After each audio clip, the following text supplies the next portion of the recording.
Olá, nerds, geeks e afins! Estamos todos aqui picados com o quarto episódio da série Only Murders and Building na Star Plus. Wait, let's go back. Did you know the 30 million? So glad you asked that. Yes, we have been acquired. Big day. Pois bem, pessoal, nova linha de investigação começa por aqui na série. Mas antes disso, sempre vai lembrar um detalhe que eu esqueci de comentar nos 3 episódios anteriores. Na verdade, todos os 3 primeiros foram lançados no mesmo dia. Pois é, a série teve uma abertura assim para expor exatamente todo o contexto inicial. E naquelas que eu comentei também, a série tem um pouquinho, talvez um ritmo que não agrade a todo mundo, mesmo porque é preciso entender exatamente qual é o produto. Não é uma série de TV baseada na investigação, na solução exatamente do crime em si. Antes, é um produto de comédia, sim, é para fazer rir, bom, vamos chegar lá também, mas com algumas pitadas de investigação, certos mistérios. E sim, claro, também o ritmo da comédia aqui é diferenciado. Não é um produto para você sair rolando de tanto rir do sofá. Não, você também não vai se engasgar bebendo refrigerante quando alguma piada inesperada surge. Também não. O ritmo aqui é completamente diferenciado. Como eu disse, é um tipo de humor que os produtores aqui principais, digamos assim, o Steve Martin e o Martin Short estão mais conectados. Com certeza, quem acompanhava, por exemplo, Selena Gomez nas suas comédias do canal da Disney, o Disney Channel, que eram as feiticeiras de Wallace, como é que é o nome do... não lembro mais qual era o seriado dela, mas enfim, não importa. Lá era um humor mais facilitado, digamos assim, Piadas uma atrás da outra, mas piadas fáceis. Aqui não, o produto cômico é diferenciado, você precisa embarcar primeiro nos personagens, depois você percebe que a graça vem justamente da conexão entre um com o outro, aí que surge sim o humor. E é por causa disso que você não vai ficar rindo o tempo todo por aqui, mas não vai mesmo. De novo, ou você curte ou você não curte. E eu acho que é exatamente por causa disso que eles lançaram os 3 primeiros episódios numa tacada só. Ou seja, você vê o primeiro, acha interessante ou não, vê o segundo, confirma o que você considerou inicialmente, e no terceiro você bate o martelo se você continua ou não.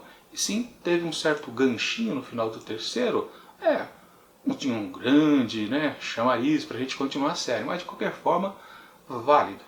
E então, a gente pode considerar o 4º episódio de agora assim como uma continuação do começo, exatamente da apresentação da série.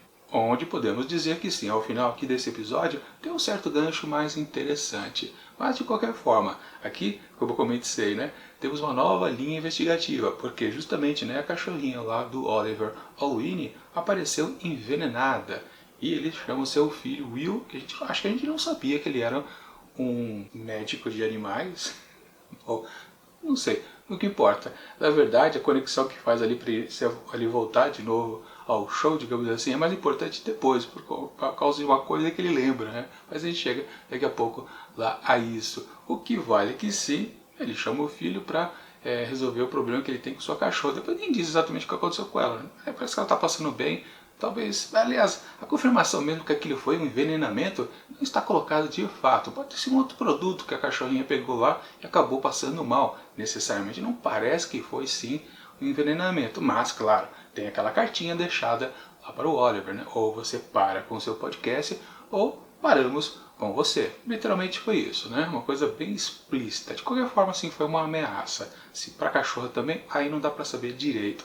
Pode ter coisas acontecendo aqui paralelamente, não ser a mesma pessoa que está pegando a cachorra e também fazendo ameaça lá pelo texto no bilhete. É possível. Estamos numa série de mistérios, a gente não pode esquecer. Mas de qualquer forma, os 3 agora querem, ou pelo menos estão com uma ideia fixa, que Oliver traz, Quem é o culpado é o Sting, o cantor. Pois é, porque ele tinha aquele contato com ele no elevador, ele não gostava muito do cachorro, meio que, entre aspas, poderia fazer mal à cachorrinha. Mas e daí?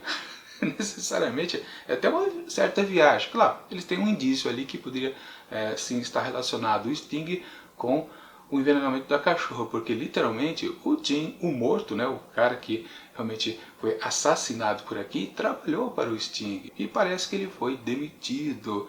Ou seja, é um bom motivo realmente para Talvez aconteceu um crime ali no meio dessas situações. É possível. Mas eles não sabem mais como proceder, tipo, confirmar. Mas na verdade, pô, eles já fizeram isso. Quando o outro suspeito, o Howard, estava na mesa em questão, eles foram atrás. Basicamente com a mesma proposta. A gente chega lá, faz uma série de perguntas para ele, não necessariamente uma entrevista, né? E meio que joga na cara ali se ele possivelmente podia ter participado do crime. Eles já sabiam o que fazer. Mas por que eles tiveram ideia então agora de ir atrás lá da Cinder Cunning, que é exatamente a que faz o podcast que eles adoram ouvir, que é Nada Está Ok em Oklahoma, se eu não me engano, acho que é isso, né? Pois bem, por que eles vão fazer uma consulta técnica com ela? É uma coisa meio maluca. Bom, a gente está num produto de comédia, não é para ter sentido exatamente. E claro, os três lá estão babando o ovo por ela, né? Que, aliás, também outra boa atriz de comédia, que é a Tina Fey, né? E a cena também é engraçada, mas ela tem um ritmo, claro, próprio dos filmes do Steve Martin, né? Aliás, eu estava me lembrando agora de um filme dele chamado simplesmente Cliente Morto Não Paga, onde ele é um detetive.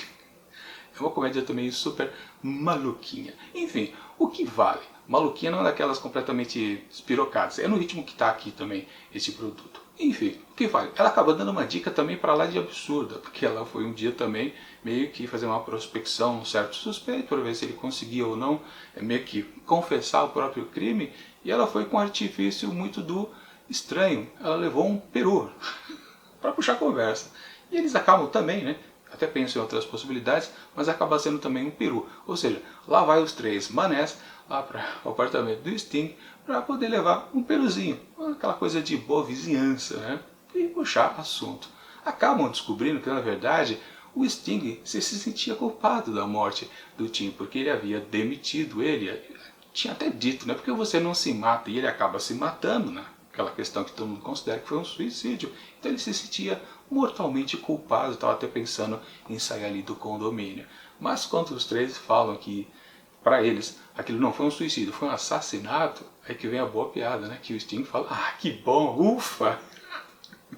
Como ufa, o cara morreu do mesmo jeito.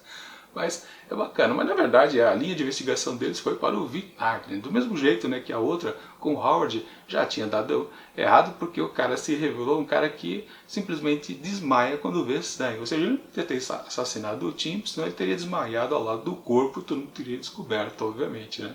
Ou seja, deram em nada de novo. Mas claro, no fundo, o episódio não quer desenvolver as altas investigações, mas tão somente se divertir um pouco, com algumas piadinhas e também, claro, bastante nos relacionamentos dos personagens. E dessa vez, e finalmente no quarto episódio, temos a história do Charles sendo revelada. Que sim, o máximo que a gente tinha era aquelas questões que havia com os pais. Mas sempre teve aqueles momentos que a gente sabia que ele tinha uma ex, né, chamada Lucy, o tempo todo. Havia umas referências aqui a colar, e quando ele estava naquela de fazer omelete, parecia assim que era para ela, né, ou seja, um costume que ele tinha. Só que não, ou sim, né, é que ao mesmo tempo é a Lucy, só que a Lucy é a filha da sua ex, que se chama Emma. Ou seja, ele tinha naquela toda a sua dificuldade de ter relacionamento com as pessoas, ele, claro, tinha a sua mulher, que estava casado com a Emma, que veio com a sua filha, a Lucy. E ele se envolveu mais, o Charles, com a Lucy do que com a própria mulher, ou seja, ela não entendia. E acabou abandonando ele numa situação bastante também ridícula, que foi naquele cruzeiro marítimo. E teve o trauma dele, né? Que aliás o trauma foi uma das coisas que apareceu bem no comecinho desse episódio, que é naquela coisa que eu sempre digo que todo episódio vai ter aquele momento fantasioso. E no caso aqui foi para lá de exagerado, porque simplesmente ele tinha visões. Só que, diferente da Mabel, que ficava enxergando o fantasminha do Tim, o Charles ficava vendo ali ao seu lado o Pernalonga e o Gaguinho. Coisa mais maluca impossível. Que eu pensei, né, caramba, isso é uma coisa realmente um pouquinho over. Mas, quando ele acaba se revelando lá quando conversa, né, se declara ali para a Diana, que é a fagotista, né, que ele está começando a ficar apaixonado, ele derrama completamente a história, porque no fundo aquela aparição ali dos dois personagens de desenho animados tem uma explicação justamente lá naquele cruzeiro onde ele foi abandonado por Emma e que levou Lucy embora, fazendo com que ele nunca mais conversasse com a menina. Literalmente, para ele estava numa viagem de 5 dias e para ter alguma companhia, ele contratou 2 funcionários lá do barco, devidamente trajados de perna longa e gaguinho, para fazer companhia para ele o tempo todo, no resto da viagem. Então tem uma explicação até coerente ele ficar vendo essas visões, né, dos 2 personagens de desenhos animados. Tinha sentido dessa vez, não é um certo exagero. Quer dizer, todos têm sentido, mas o que parecia ser mais fantasioso, no fundo, tem mais um pé de realidade, um certo trauma também ali na cabeça do Charles, que foi bastante interessante. Aliás, eu já me adiantei, né, e nem falei do primeiro encontro dele com a Jan Oyan. Agora eu não lembro qual era a pronúncia certa do nome dela. Que aliás, né, agora que eu reparei, né, que a atriz, a Amy Ryan, ela está anotada na abertura do seriado. Ela é uma das principais aqui do show. Pois é, não são apenas os 3 investigadores. Também tem ela e mais um outro personagem. E se você for dar uma olhada, você já descobre. Mas eu não vou dizer porque quase vira um spoiler, para falar a verdade. Pois é. Mas acho que ele já deve aparecer no próximo episódio, no máximo no seguinte, porque senão vai ficar demorando demais, principalmente para ele ser considerado um principal, o que é muito interessante também. Mas de qualquer forma, vamos ver como vai render também esta personagem aí da fagotista. Porque é curioso comparar que o personagem que tem um relacionamento com o Oliver, que é o seu filho, o Will, que apareceu também aqui nesse episódio, ele não está apontado como um personagem principal, né, o elenco principal. Ele não está lá nos créditos de abertura, mas a Ian, ou a Jan, está sim. Por quê? E também o outro personagem está conectado com a Mabel. Pois é, curioso isso, né? E eu quero dizer que, claro, outro personagem é importante, mas por que exatamente a fagotista ela é importante? Por que ela é um personagem principal da história? Aí tem, com certeza, talvez seja uma linha de a gente começar uma certa investigação aqui. Mas sim, o que vale é que o filho, então, do Oliver deu a dica que, claro, a gente já sabia o tempo todo desde o primeiro episódio. Ele que traz a informação que, peraí, vocês não estão sabendo que a Mabel conhecia o Tim desde criança? Eles brincavam aqui no prédio.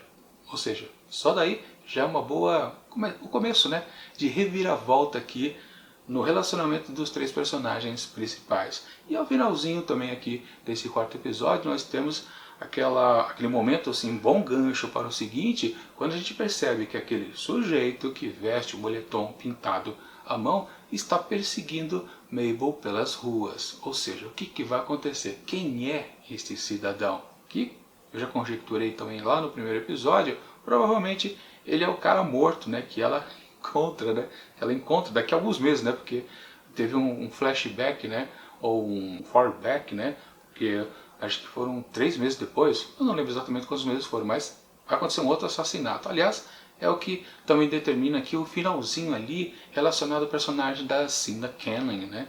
Que é a autora lá daquele podcast de crime verdadeiro, super famoso, porque ela começa uma nova série também, que se passa em alguns meses para frente, não definido exatamente quanto, mas o título do novo podcast dela é Somente os Assassinos do Prédio, diferente do que os 3 manés fazem, né? Que é somente os assassinados do prédio. Ou seja, tem mais de um assassino também, né? Você já tinha talvez mais de um assassinado. Aliás, o Will também falou, né, que a Mabel só apareceu 2 vezes. Numa outra oportunidade que ela tinha vindo foi no dia que a Zoe caiu lá de cima do telhado.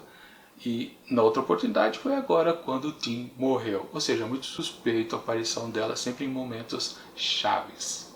Ou seja, a amizade desses pra lá de amadores e investigadores está afadada a uma certa complicação.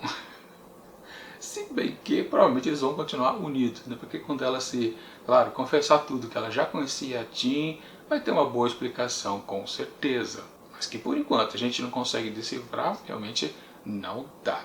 Enfim, esse episódio aqui também, ele se mantém no mesmo nível dos anteriores, ele não supera, ele não coloca a série para frente de maneira que a gente não consegue mais deixar de ver os novos episódios. Aliás, falando nisso, né, já teve confirmação que vai existir uma segunda temporada, ou seja, a série, essa primeira temporada na verdade, vai apresentar um bom gancho para uma segunda temporada. E naquelas, vai existir sim mais assassinatos ali dentro do prédio para justificar o podcast dos 3 investigadores. E agora, esse novo podcast, né, que a Cinda Cannon também vai fazer daqui a uns meses seguintes, que existirão outros assassinos ali dentro também no prédio. Enfim, que bela confusão. De qualquer forma, esse 4º episódio aqui, como eu disse, está no mesmo ritmo dos outros. Não achei nem melhor, nem pior do que eu já tinha visto antes. E, portanto, para ele, eu atribuo apenas, bom, com a grande participação do Sting, né? Que é a melhor cena cômica, que foi melhor do que a babação de ovo lá para a que faz o podcast, né? A Cinda Cannon. Enfim, para o 4º episódio, eu atribuo a mesma nota. 4 asteriscos. Para mim, está num ritmo interessante. Não é, por enquanto, uma série que eu vou lembrar para sempre, mas me diverte a cada nova semana um novo episódio. E tá bom, vai. Ou cada nova semana, eu tô fazendo diariamente aqui, né? Tô até esquecendo disso. Bom, é isso.